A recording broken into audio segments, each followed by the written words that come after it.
I'm Chiara Barbaro, and I first accessed the service in 2017 after I lost a baby in pregnancy. At the time, you weren't able to access the parent and baby unit until you were 20 weeks pregnant, which has now changed, and that is really good. So the first 20 weeks into my pregnancy were really hard.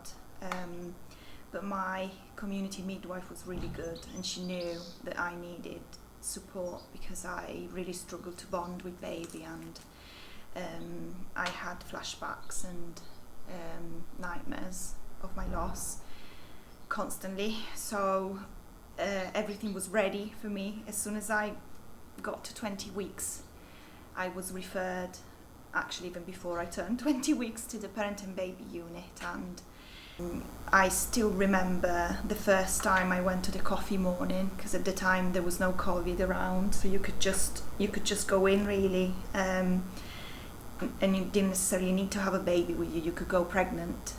And I remember meeting the nursery nurses at the time, and I met Nikki, who was the team leader of the parent and baby. And there was a lot of confusion at the start because of my struggles with my mental health at the time. I was in between services. I was in between the Sutherland Centre and the parent and baby. But I managed to get accepted by the parent and baby after they had the Tuesday MDT meeting. And so that was the start of my journey with them. I honestly don't think I would be here.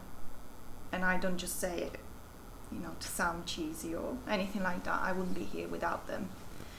And I think the incredible thing about a service like the parent and baby unit is that it's a whole team of people coming together and helping that mum and dad or partner as much as they possibly can. And to me, I was with them from 20 weeks pregnant until my baby was 1, so that's a long time, and a bit after, actually. It never felt like I was a patient to them, never. And now I realised the amount of care that they put. And if you could see, even just pictures of me when I first accessed the coffee morning, and then when I got discharged, which was obviously very sad. I still remember, but obviously these things end and it's good. So feeling empowered by a team of ladies, it was only ladies at the time, that made me feel like I could take on that grief, because it was grief, 100%, accept it, not in a way of everything happens for a reason, which I didn't really like at the time, but I believe now. But how can we use that to develop something that you believe in? And for me, that was being there for others, helping others, just like they did with me. Yeah, so after David, my rainbow boy, so rainbow babies are babies born after loss, because they give you hope after the storm. After David was born, me and Nikki looked into setting up something, and once he turned 1, and obviously I got discharged by the parent and baby unit, I was well enough to look into that. And that October we had the first face-to-face meeting with mums, and that's still going as of today. So yeah, it was quite intense, the support I had from the parent and baby. I had the bump to birth support with Jill. I had weekly counselling with Nikki. I would go to the coffee morning whenever I could. I bonded really well with Marie, one of the nursery nurses, and my boy just loved her. He loved her so much. We used to call him the seagull, because he would just scream. I think he was colics, but not just that. He's just a bit of a temperamental boy. But with her, he would just stop. So because I struggled with him so much to bond, because I thought he was going to die. To see someone like Marie looking after him and him settling so well, it gave me that peace of mind and space to just talk about my own issues. For me, what I found tough at the time, which it's not necessarily something that the parent and baby could have fixed, was this felt like a bubble for me. It was my safe space. I could come here. Literally, sometimes I would just have naps, like while Marie was with the screaming seagull, and I could just sit down in a corner and just nap or just have a brew. Whenever I was into the community, that felt like the bubble bursted a bit. So I think something we could maybe look into, which with the peer support role is already happening, would be to maybe liaise a bit more with the community and the services that are out there. Not just because I've got my own charity experience, but because I would have found really helpful to liaise with groups that were really aware of what the service does, and so maybe we could look at organising meetings and liaising more with the community, not necessarily with NHS-led support services, but community services. That would be really helpful. I am lucky because my GP has always been really good, but he had to put up a fight, and I was rejected by services, and obviously with the pandemic everything's been tougher, which I understand, but if I am a lucky one, because I talk to other people struggling with the same issues that I struggle with as of today, and a lot of them never had any help. It's not necessarily distrust, I'm talking nationally. We do have a service now up and running for it, and I'm in, but it was a struggle to get accepted. But I know that is a national issue. It's not the trust. What I kept being told was, there's no service here in Stoke-on-Trent. The GP wasn't sure whether I could be referred to Stafford or something else. There was no clear guidance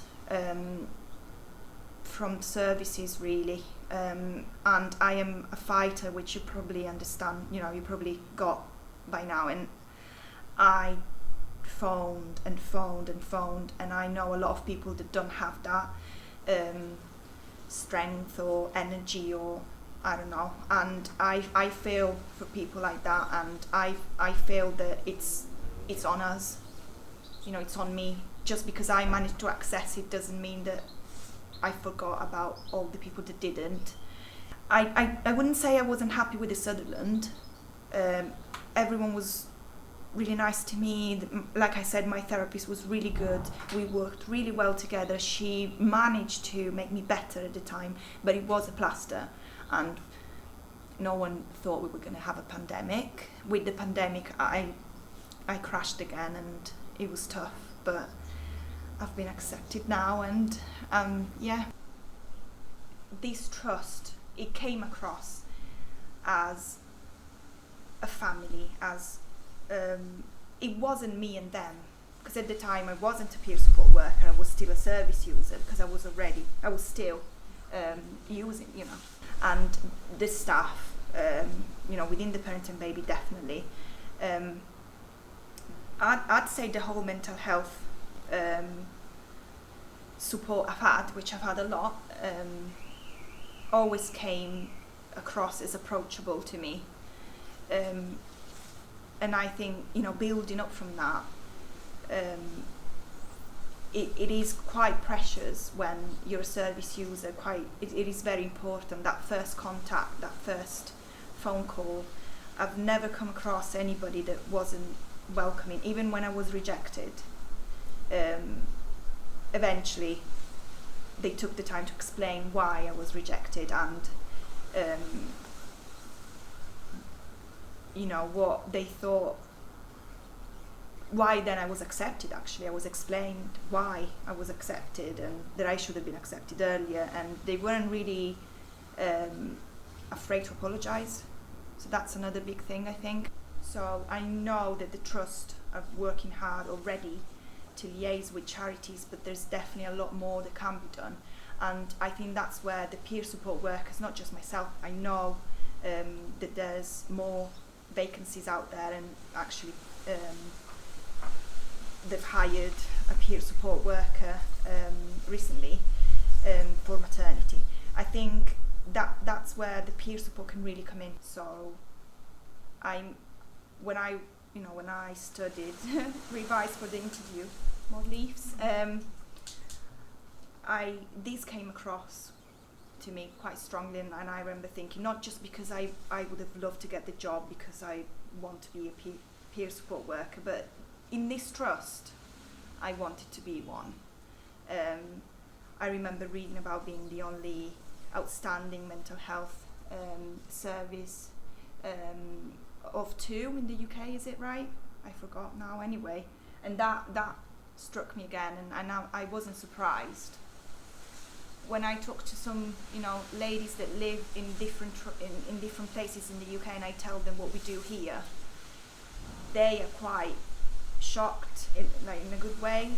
I thought that, for example, in London, services were much better, but they're not, at least in the trust where some of my mums are. There's nothing like this. So sometimes I say, just move to Stoke. We'll take you on. So it is, I am very, very, very proud to be part of it, and I cannot wait to get going and improve it.